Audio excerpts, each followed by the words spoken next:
जिले के शिवगढ़ थाने में एक 18 वर्षीय युवती अपनी 33 वर्षीय मां के लापता होने की रिपोर्ट दर्ज कराने गई थी। युवती ने बताया कि उसकी मां पार्वती बाई सुबह से घर से लापता है और उसका कोई सुराग नहीं रहा है।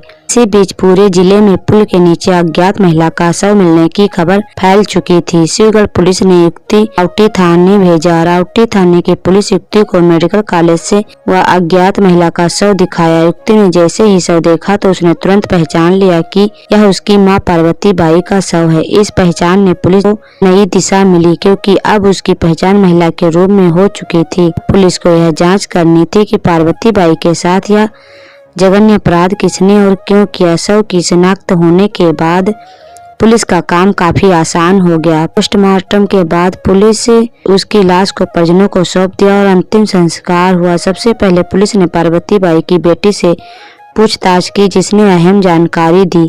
बेटी ने बताया कि 11 जून को उसकी मां पार्वती बाई अपनी एक रिश्तेदार देवीलाल के साथ पुनर्विवाह समारोह में शामिल होने गई थी। पार्वती बाई ने कहा था कि वह रात को घर लौट आएंगी, लेकिन जब अगले दिन 12 जून की शाम तक वह घर नहीं लौटी तो बेटी को चिंता हुई और वह अपनी मां की गुमशुदगी की रिपोर्ट दर्ज कराने थाने गई। पार्वती बाई के रिश्तेदार देवीलाल की तलाश शुरू की, लेकिन उस तलाश में कोई नतीजा नहीं निकला। गांव में न तो देवीलाल नाम का कोई व्यक्ति था और न ही पार्वती बाई के रिश्तेदार या पड़ोसी किसी देवीलाल को जानते थे। इससे पुलिस को संदेह हुआ कि देवीलाल का नाम या तो झूठा बताया गया या फिर इस कहानी में कुछ और छिपा है। पार्वती बाई के परिवार के पृष्ठभूमि में कुछ महत्वपूर्ण बातें भी सामने आई। उसके पति की 3 साल पहले मौत हो चुकी थी और पार्वती बाई अपने 5 बच्चों का पेट पालने के लिए मेहनत मजदूरी कर रही थी। उसकी बड़ी बेटी जो 18 साल की थी, अपनी मां की तरह ही खूबसूरत थी। इस जानकारी के बाद पुलिस को संदेह हुआ कि मामला पार्वती बाई की हत्या तक सीमित नहीं है, बल्कि इसके पीछे कोई और गहरा कारण भी हो सकता है। पार्वती बाई की बेटी किसी ऐसे युवक से प्रेम तो नहीं करती जिसका पार्वती बाई विरोध कर रही थी। पुलिस ने इस जरिए से भी जांच की, कहीं बेटी के प्रेमी ने ही पार्वती बाई को रास्ते से हटाने की साजिश तो नहीं रची थी। खासकर इसलिए क्योंकि पार्वती बाई के बारे में कहा जाता था कि वह देवीलाल नामक व्यक्ति के साथ पुनर्विवाह समारोह में गई हुई थी। काल्पनिक नाम जैसा लगने लगा था।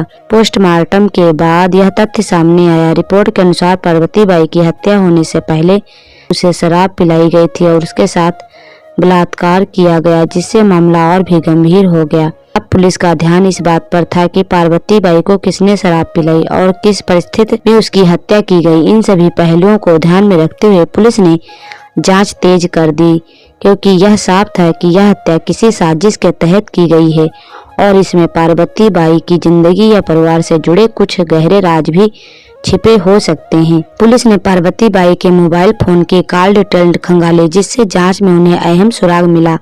पता चला कि पार्वती बाई ने थाने के कुंडनाका किसी निवासी सुरेश देवरा, उसके विदेश पिता मांगू डिंडोर से बात की थी। इसके अलावा इन दोनों लोगों के मोबाइल फोन की लोकेशन 11 जून को वही थी जहां 12 जून को पार्वती बाई का शव मिला था। जानकारी से पुलिस को संदेह हुआ और पुलिस ने सुरेश और विदेश को हिरासत में लेकर जांच शुरू की।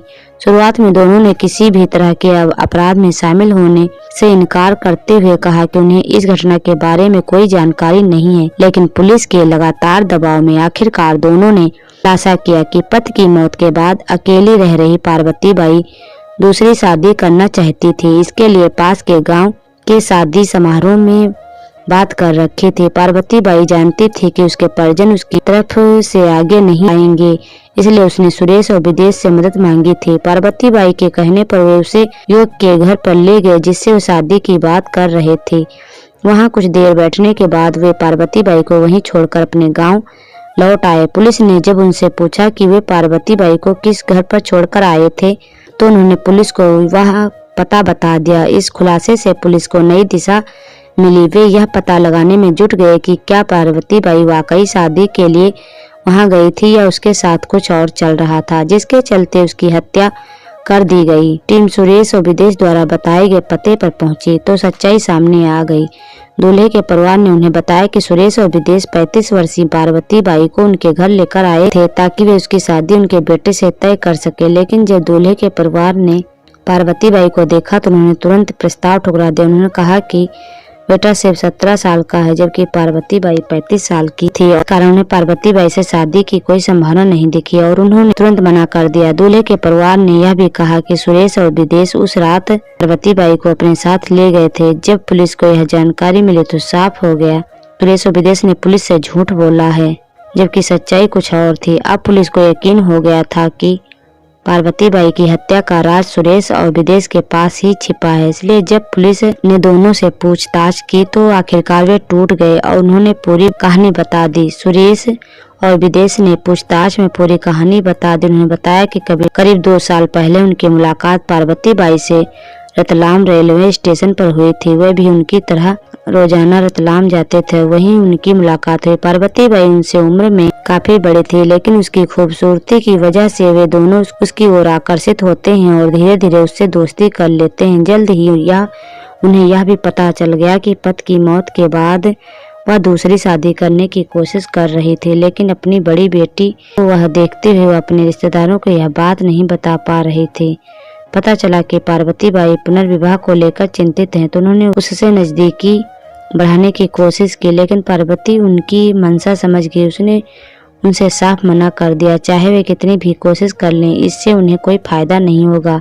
हालांकि यह भी कहा अगर वे उसकी शादी किसी योग्य युवक से करवा दें तो वह इनाम के तौर पर उसे खुश कर देंगी। यह शर्त तय करने के बाद सुरेश और विदेश ने ऐसे युवक की तलाश शुरू कर दी जिस शादी के लिए लड़की नहीं मिल रही थी। उनकी मुलाकात एक रिश्तेदार से हुई जो अपने 17 साल के बेटे के लिए लड़की ढूंढ रहे थे। सुरेश ने उन्हें भरोसा दिलाया कि वह जल्द ही उनकी मुलाकात किसी लड़की से करवा देगा। के बाद सुरेश ने योजना बनाई और पार्वती बाई से संपर्क किया। उन्होंने पुनर्विवाह कार्यक्रम का बहाना बनाकर उसे लड़के के परिवार से मिलवाने के लिए तैयार किया। रात में सुरेश और विदेश पार्वती को मोटरसाइकिल पर बैठाकर लड़के के परिवार के घर ले गए, लेकिन जब लड़के के परिवार को पार्वती बाई की उम्र और उसके 5 बच्चों के बारे में पता चला तो उन्होंने तुरंत इस प्रस्ताव को ठुकरा दिया। पार्वती बाई को इस बात गुस्सा भी आया। सुरेश और विदेश ने उसकी शादी एक किशोर लड़के से करवाने की कोशिश की।